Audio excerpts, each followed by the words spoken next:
Microsoft office ওয়ার্ডে documents তৈরি করতে অনেক সময় একটি বিষয়ের উপর অনেকগুলি প্যারাগ্রাফ বা অনুচ্ছেদের মাধ্যমে লেখাকে সম্পূর্ণ করতে হয়।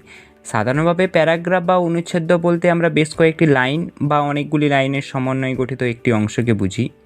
কম্পিউটারে একবার এন্টার কি চেপে যতগুলি লাইন টাইপ করা হয় সেই সমস্ত লাইনগুলোকে আলাদা আলাদা প্যারাগ্রাফ বা অনুচ্ছেদ হিসাবে ধরা হয়। হোম রিবনে প্যারাগ্রাফ কমান্ড গ্রুপের বিভিন্ন অপশন সিলেক্ট করে নির্দিষ্ট প্যারাগ্রাফ বা অনুচ্ছেদের বিভিন্ন পরিবর্তন করা যায়। তাই আজকের ভিডিওটি আমরা আলোচনা করব প্যারাগ্রাফ ফরম্যাটিং করার পদ্ধতি। ভিডিওটি তাই মিস না করে সম্পূর্ণ দেখবে, তার সাথে লাইক, কমেন্ট এবং পরবর্তী নতুন কিছু শেখার জন্য পেজটি অবশ্যই সাবস্ক্রাইব করে রাখবে।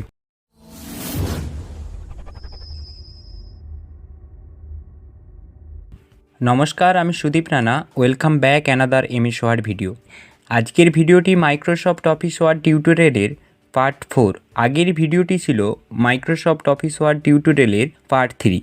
আগের ভিডিওতে আমরা আলোচনা করেছিলাম টেক্সট এডিটিং এবং টেক্সট ফরম্যাটিং করার পদ্ধতি, অর্থাৎ হোম রিবনের অন্তর্গত ক্লিকবোর্ড কমান্ড গ্রুপ এবং ফন্ট কমান্ড গ্রুপের সমস্ত অপশনের কাজ। তাই আজকের ভিডিওটি অর্থাৎ পার্ট 4-এ আমরা আলোচনা করব হোম রিবনের অন্তর্গত paragraph command group, style command group এবং এডিটিং কমান্ড গ্রুপের সমস্ত অপশনের কাজ।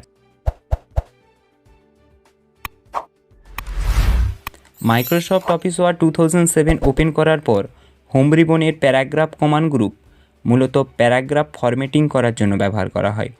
তাই প্রথমে আমরা জানব বুলেট সম্পর্কে। বুলেট হলো কতগুলি বিশেষ সিম্বল বা চিহ্ন যেগুলি সাধারণ কম্পিউটার কিবোর্ডে থাকে না। অনেক সময় ওয়ার্ড ডকুমেন্টসে কাজ করতে গেলে এই চিহ্ন বা সিম্বলগুলি প্রয়োজন হয়। বুলেট বাটনের সাহায্যে কোনো প্যারাগ্রাফের শুরুতে বুলেট যুক্ত করা যায়, অর্থাৎ পেজের মধ্যে কোনো কিছু ইন্ডিকেট করতে ব্যবহার করা হয়। বুলেট ব্যবহার করে পার্টস অফ কম্পিউটারের লিস্ট তৈরি করা যায়। বুলেট ব্যবহার করে পার্টস অফ কম্পিউটারের লিস্ট তৈরি করার জন্য ডকুমেন্টসে পার্টস অফ কম্পিউটার লেখার পর এন্টার চাপতে হবে। এরপর হোম রিবনে প্যারাগ্রাফ কমান্ড গ্রুপের বুলেট বাটনের অ্যারোতে ক্লিক করে বিভিন্ন বুলেট চিহ্ন সমন্বিত একটি বুলেট লাইব্রেরি দেখা যাবে।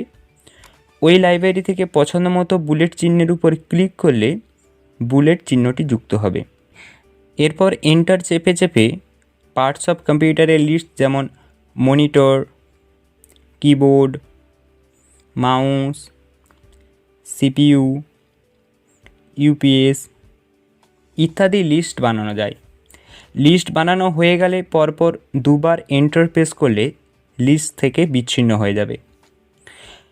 এছাড়াও প্যারাগ্রাফের আগে এই ধরনের বুলেট ছাড়া অন্য কোনো বুলেট যুক্ত করতে চাইলে যে লাইন বা প্যারাগ্রাফগুলির আগে বুলেট ব্যবহার করা হবে সেগুলি সিলেক্ট করতে হবে।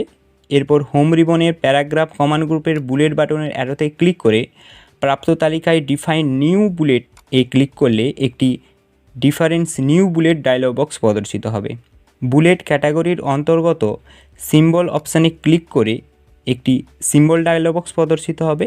ফন্টের অন্তর্গত ওয়েবডিং বা উইন্ডিংয়ের মধ্যে যে কোনো একটি সিলেক্ট করলে বিভিন্ন সিম্বল প্রদর্শিত হবে। নির্দিষ্ট সিম্বলটি সিলেক্ট করে ওকে বাটনে ক্লিক করতে হবে। পুনরায় ওকে বাটনে ক্লিক করলে প্রতিটি লাইন বা প্যারাগ্রাফের আগে বুলেট যুক্ত হবে। আবার বুলেটের আগে পিকচার বুলেট ইনসার্ট করতে চাইলে বুলেটের অন্তর্গত ডিফাইন নিউ বুলেটে ক্লিক করে পিকচার আইকনে ক্লিক করলে একটি পিকচার বুলেট ডায়লগ বক্স প্রদর্শিত হবে। প্রাপ্ত তালিকায় ইম্পোর্ট অপশানে ক্লিক করলে আরও একটি add clip to organizer dialog box প্রদর্শিত হবে। পিকচারের অন্তর্গত নির্দিষ্ট পিকচারটি সিলেক্ট করে অ্যাড অপশানে ক্লিক করে ওকে, আবার ওকে অপশানে ক্লিক করলে বুলেটগুলির পরিবর্তে পিকচার বুলেট হবে। তবে কোনো প্যারাগ্রাফের শুরুতে ক্রমিক সংখ্যা অর্থাৎ 1, 2, 3, 4 অথবা ABCD বা রোমান হরফ ইত্যাদি বসানোর জন্য নাম্বারিং অপশানটি ব্যবহার করা হয়। যে লাইন বা প্যারাগ্রাফগুলির আগে নাম্বারিং ব্যবহার করা হবে সেগুলি সিলেক্ট করতে হবে। এরপর হোম রিবনের প্যারাগ্রাফ কমান্ড গ্রুপের নাম্বারিং বাটনের অ্যারোতে ক্লিক করে নাম্বারিং সমন্বিত একটি নাম্বারিং লাইব্রেরি দেখা যাবে। ওই লাইব্রেরি থেকে পছন্দ মতো নাম্বারিংয়ের উপর ক্লিক করলে নাম্বারিংগুলি যুক্ত হবে। নাম্বারিং অপশানের অ্যারোতে ক্লিক করে নান অপশানে ক্লিক করলে প্যারাগ্রাফের শুরুতে ক্রমিক সংখ্যাগুলি উঠে যাবে। পরের অপশানটি হলো মাল্টিলেভেল লিস্ট। মাল্টিলেভেল লিস্ট অপশানের কাজ হলো পেজের মধ্যে মাল্টিলেভেল লিস্ট টাইপ অর্থাৎ এমসিকিউ কোশ্চিন টাইপ বা প্রশ্নপত্র টাইপ করার জন্য ব্যবহার করা হয়। এই ধরনের প্রশ্নপত্র বানানোর জন্য পেজের মধ্যে কার্সার রেখে হোম রিবনে প্যারাগ্রাফ কমান্ড গ্রুপের মাল্টিলেভেল লিস্ট অপশানের অ্যারোতে ক্লিক করে নির্দিষ্ট মাল্টিলেভেল লিস্টটি সিলেক্ট করতে হবে। এরপর নির্দিষ্ট কোশ্চিনটি যেমন what is the extension name of msword type করে এন্টার, এরপর ট্যাব। এরপর অ্যান্সারগুলি টাইপ করব .docx enter .pdf .accdb .jpg enter, আবার এন্টার। এরপর দ্বিতীয় কোশ্চেনটি টাইপ করব Ctrl+A is used for, type করে পুনরায় এন্টার এবং ট্যাব। এরপর অপশানগুলি টাইপ করব bold, save, select all, open, আবার এন্টার, আবার এন্টার। এইভাবে কোশ্চিনগুলি পরপর টাইপ করা যায়। এছাড়াও মাল্টিলেভেল লিস্টে লেভেল লিস্ট পরিবর্তন করার জন্য মাল্টিলেভেল লিস্টের অ্যারোতে ক্লিক করে নিচের দিকে ডিফাইন নিউ মাল্টিলেভেল লিস্টে ক্লিক করলে একটি ডায়লগ বক্স প্রদর্শিত হবে। ওই ডায়লগ বক্সের ক্লিক লেভেল টু মডিফাইয়ের অন্তর্গত যে লেভেলটি পরিবর্তন করতে হবে সেটির উপর ক্লিক করে নিচে নাম্বার স্টাইল ফর দিস লেভেলের অ্যারোতে ক্লিক করে নির্দিষ্ট নাম্বার স্টাইলটি সিলেক্ট করে ওকে অপশানে ক্লিক করলে মাল্টিলেভেল লিস্টে পরিবর্তন হবে। এই অপশানটির নাম হলো ডিক্রিজ ইন্ডেন্ট এবং এই অপশানটির নাম হলো ইনক্রিজ ইন্ডেন্ট। ইনক্রিজ ইন্ডেন্ট ব্যবহার করে কোনো প্যারাগ্রাফ বা অনুচ্ছেদের ইন্ডেন্ট বাড়ানো যায় অর্থাৎ মার্জিন বাড়ানো যায়। ডিক্রিজ ইন্ডেন্ট ব্যবহার করে প্যারাগ্রাফ বা অনুচ্ছেদের ইন্ডেন্ট কমানো যায় অর্থাৎ মার্জিন কমানো যায়। যে প্যারাগ্রাফের ইন্ডেন্ট কমাতে বা বাড়াতে হবে সেটি সিলেক্ট অবস্থায় ইনক্রিজ ইন্ডেন্টে ক্লিক করলে ইন্ডেন্ট বাড়বে এবং ডিক্রিজ ইন্ডেন্টে ক্লিক করলে ইন্ডেন্ট কমবে। এর পরের অপশান হচ্ছে শর্ট অপশান। শর্ট অপশানের কাজ হলো প্যারাগ্রাফের টেক্সটকে অ্যাসেন্ডিং অর্থাৎ A to Z অর্ডারে সাজাতে ও ডিসেন্ডিং অর্থাৎ Z to A অর্ডারে সাজাতে এই দুটি বাটন ব্যবহার করা হয়। যে প্যারাগ্রাফ বা অনুচ্ছেদের মধ্যে শর্ট করতে হবে সেটি সিলেক্ট অবস্থায় শর্ট অপশানে ক্লিক করলে একটি শর্ট টেক্সট ডায়লগ বক্স প্রদর্শিত হবে। শর্ট বাইয়ের অন্তর্গত অ্যাসেন্ডিং হবে না ডিসেন্ডিং হবে তা নির্ধারণ করে ওকে অপশানে ক্লিক করলে প্যারাগ্রাফগুলি অ্যাসেন্ডিং অর্থাৎ আগে CPU, তারপর কিবোর্ড, মনিটর, মাউস, UPS হবে। আবার এই প্যারাগ্রাফগুলি ডিসেন্ডিং অর্ডারে সাজানোর জন্য শর্ট অপশানে ক্লিক করে শর্ট বাইয়ের অন্তর্গত ডিসেন্ডিং সিলেক্ট করে ওকে অপশানে ক্লিক করলে আগে UPS, তারপরে মাউস, মনিটর, কিবোর্ড, CPU হয়ে যাবে। শর্ট অপশানের পাশে আছে শো অ্যান্ড হাইড। এই অপশানটি ব্যবহার করলে প্যারাগ্রাফের শেষে একটি প্যারাগ্রাফ মার্ক প্রদর্শিত হবে। এছাড়াও দুটি প্যারাগ্রাফের মধ্যে যদি একাধিক স্পেস থাকে সেই স্পেসগুলিতে এই চিহ্ন প্রদর্শিত হয়ে কতগুলি স্পেস আছে তা নির্দেশ করে। এছাড়াও প্রতিটি শব্দের মাঝে একটি ডট চিহ্ন দ্বারা দুটি শব্দের মধ্যে কতটা ওয়ার্ড স্পেস আছে তা নির্দেশ করে। পেজের মধ্যে অনুচ্ছেদের লেখাকে মাঝ বরাবর সাজাতে সেন্টার অ্যালাইন বাটনটি ব্যবহার করা হয়, যার কিবোর্ড শর্টকাট Ctrl+E। পেজের মধ্যে যে টেক্সটটি মাঝ বরাবর আনতে হবে সেই টেক্সটটি সিলেক্ট অবস্থায় প্যারাগ্রাফ কমান্ড গ্রুপের সেন্টার অপশানে ক্লিক করতে হবে। যদি প্যারাগ্রাফটি ডান মার্জিন বরাবর অর্থাৎ পেজের ডান দিকে আনতে চাইলে অ্যালাইন টেক্সট রাইট অপশানটি ক্লিক করতে হবে, যার কিবোর্ড শর্টকাট Ctrl+R। আবার পুনরায় যদি প্যারাগ্রাফটিকে বাম মার্জিন বরাবর অর্থাৎ বাম দিকে আনতে চাইলে অ্যালাইন টেক্সট লেফট অপশানে ক্লিক করতে হবে, যার keyboard shortcut Ctrl+L।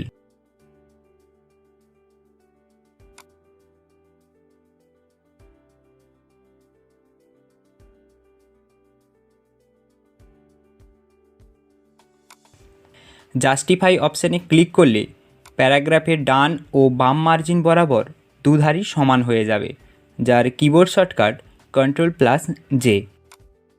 Line spacing অপশানের কাজ হলো প্যারাগ্রাফ বা অনুচ্ছেদের লাইনগুলির মধ্যে দূরত্ব বাড়াতে ও কমাতে ব্যবহার করা হয়। ডকুমেন্টস থেকে প্যারাগ্রাফগুলি সিলেক্ট অবস্থায় লাইন স্পেসিং বাটনে ক্লিক করে প্রাপ্ত তালিকায় নির্দিষ্ট সংখ্যায় ক্লিক করলে 2 বা ততোধিক লাইনের মধ্যে দূরত্ব বাড়ানো ও কমানো যায়। এবং প্যারাগ্রাফের মধ্যে দূরত্ব বাড়ানো ও কমানোর জন্য লাইন স্পেসিং অপশানে ক্লিক করে নিচের দিকে রিমুভ স্পেস আফটার প্যারাগ্রাফে ক্লিক করলে 2 বা ততোধিক প্যারাগ্রাফের মধ্যে দূরত্ব কমানো যায়। আবার প্যারাগ্রাফের মধ্যে দূরত্ব বাড়ানোর জন্য লাইন স্পেসিংয়ে ক্লিক করে নিচের দিকে অ্যাড স্পেস আফটার প্যারাগ্রাফে ক্লিক করলে প্যারাগ্রাফের মধ্যে দূরত্ব বেড়ে যায়। শেডিং অপশানের কাজ হলো প্যারাগ্রাফের ব্যাকগ্রাউন্ডে বিভিন্ন রঙের শেডিং দিতে ব্যবহার করা হয়। যে অনুচ্ছেদে রঙের শেডিং দিতে হবে সেটি সিলেক্ট করতে হবে। এরপর শেডিং বাটনের অ্যারোতে ক্লিক করলে বিভিন্ন রঙের একটি কালার বক্স আসবে। থিম কালার বক্স থেকে পছন্দের রঙটি ক্লিক করলে প্যারাগ্রাফের ব্যাকগ্রাউন্ডে কালার পরিবর্তন হবে। আবার প্যারাগ্রাফের ব্যাকগ্রাউন্ডে কালার মোছার জন্য শেডিং অপশানের অ্যারোতে ক্লিক করে নো কালারে ক্লিক করতে হবে। আবার প্যারাগ্রাফের চারদিকে লাইন বর্ডার দিতে বর্ডার বাটনটি ব্যবহৃত হয়। এই বাটনের দ্বারা ইচ্ছেমতো কোনো প্যারাগ্রাফের যে কোনো দিকে বর্ডার দেওয়া যায়। যে অনুচ্ছেদের চারদিকে বর্ডার দিতে হবে সেটি সিলেক্ট অবস্থায় বর্ডার বাটনের অ্যারোতে ক্লিক করে প্রাপ্ত তালিকায় অল বর্ডার, আউটসাইড বর্ডার ইত্যাদি যে কোনো অপশানে ক্লিক করলে প্যারাগ্রাফের চারদিকে বর্ডার চলে আসবে। বর্ডারগুলি তোলার জন্য বর্ডার অপশানে ক্লিক করে নো বর্ডার অপশানে ক্লিক করতে হবে। স্টাইল কমান্ড গ্রুপ মূলত ব্যবহার করা হয় টেক্সটের মধ্যে রেডিমেড স্টাইল যুক্ত করা, অর্থাৎ আগে থেকে সেট করা কিছু টেক্সট ফরম্যাটিং। যে কোনো স্টাইলের উপর ক্লিক করলে টেক্সটের সেই ফরম্যাটিংটি যুক্ত হবে। আবার ম্যানুয়ালি ফন্ট কমান্ড গ্রুপ থেকেই এই অপশানগুলি করা যায়। ফন্ট কমান্ড গ্রুপের সমস্ত অপশানের কাজ আমরা আগের ভিডিও অর্থাৎ পার্ট 3তে আলোচনা করেছিলাম। আগের ভিডিওটি যদি না দেখা থাকে অবশ্যই ডেসক্রিপশনে এর লিঙ্ক দেওয়া আছে, গিয়ে দেখে নিতে পারো। স্টাইল কমান্ড গ্রুপ ততটা গুরুত্বপূর্ণ নয়, কিন্তু এডিটিং কমান্ড গ্রুপ মূলত এডিটিং করার জন্য খুব প্রয়োজনীয়। যার মধ্যে ফাইন্ড অপশানের কাজ হলো একটি ডকুমেন্টে যখন কোনো একটি শব্দকে একাধিকবার ব্যবহার করা হয় তখন সেই শব্দটি ডকুমেন্টের কোন কোন জায়গায় আছে তা সহজেই খুঁজে বের করা যায়। ডকুমেন্ট থেকে সেই শব্দটি খোঁজার জন্য হোম রিবনের এডিটিং কমান্ড গ্রুপের ফাইন্ড অপশানে ক্লিক করলে একটি ফাইন্ড অ্যান্ড রিপ্লেসের ডায়লগ বক্স প্রদর্শিত হবে। প্রাপ্ত তালিকায় যে শব্দটি খুঁজতে হবে ফাইন্ড হোয়াট টেক্সট বক্সে সেই শব্দটি টাইপ করতে হবে। আমরা এখানে টাইপ করব ডকুমেন্ট শব্দটি। এরপর ফাইন্ড নেক্সট বাটনে ক্লিক করলে শব্দটি ডকুমেন্টসের কোথায় কোথায় রয়েছে তা দেখা যায়। এছাড়াও রিডিং হাইলাইটের অন্তর্গত হাইলাইট অলে ক্লিক করলে ডকুমেন্টের শব্দটি হাইলাইট হয়ে যাবে এবং পুনরায় ক্লিয়ার হাইলাইট অপশানে ক্লিক করলে হাইলাইট উঠে যাবে। ফাইন্ড অপশানের নিচে আছে রিপ্লেস অপশান। রিপ্লেস অপশানের ক্লিক করলে পুনরায় ফাইন্ড অ্যান্ড রিপ্লেস ডায়লগ বক্সটি প্রদর্শিত হবে, যার মধ্যে ফাইন্ড হোয়াট সম্পর্কে আমরা আগেই জানলাম, কোনো শব্দকে খুঁজতে ব্যবহার করা হয়। কিন্তু রিপ্লেস উইথ অপশানের কাজ হলো পরিবর্তন করা। ধরো ফাইন্ড হোয়াটে আমরা ডকুমেন্ট কথাটি লিখলাম এবং রিপ্লেস উইথ টেক্সট বক্সে আমরা ডকুমেন্ট শব্দের পরিবর্তে স্বস্তিক কথাটি টাইপ করে রিপ্লেস অল বাটনে ক্লিক করলে ডকুমেন্টসের সেই শব্দগুলি পরিবর্তন হয়ে স্বস্তিক কথাটি চলে আসবে। আবার স্বস্তিকের পরিবর্তে যদি ডকুমেন্ট কথাটা আনতে চাই তবে ফাইন্ড হওয়াতে টাইপ করতে হবে স্বস্তিক এবং রিপ্লেস উইথে টাইপ করতে হবে ডকুমেন্ট। এরপর রিপ্লেস অল বাটনে ক্লিক করলে স্বস্তিকের পরিবর্তে ডকুমেন্ট কথাটা আবার চলে আসবে। রিপ্লেস অপশানের নিচে আছে সিলেক্ট অপশানটি। সিলেক্ট অপশানের অ্যারোতে ক্লিক করে সিলেক্ট অল বাটনে ক্লিক করলে পেজের মধ্যে অবস্থিত সমস্ত টেক্সট বা অবজেক্টগুলি সিলেক্ট হয়ে যাবে। যার কিবোর্ড শর্টকাট আমরা আগেই জেনেছিলাম Ctrl+A, যার ফলে সমস্ত টেক্সটগুলো কিবোর্ড থেকেও সিলেক্ট করা যায়। এই ছিল আজকের ভিডিও। মাইক্রোসফট অফিস ওয়ার্ড 2007-এর হোম রিবনের সমস্ত অপশানগুলো আমি দেখিয়ে দিলাম। পরের ভিডিওতে আমরা আলোচনা করব ইনসার্ট রিবনের অন্তর্গত সমস্ত অপশানগুলি। তাই ভিডিওটি ভালো লাগলে অবশ্যই লাইক, কমেন্ট এবং সাবস্ক্রাইব করবে এবং কোনো অপশান বুঝতে না পারলে অবশ্যই কমেন্ট করে জানাবে।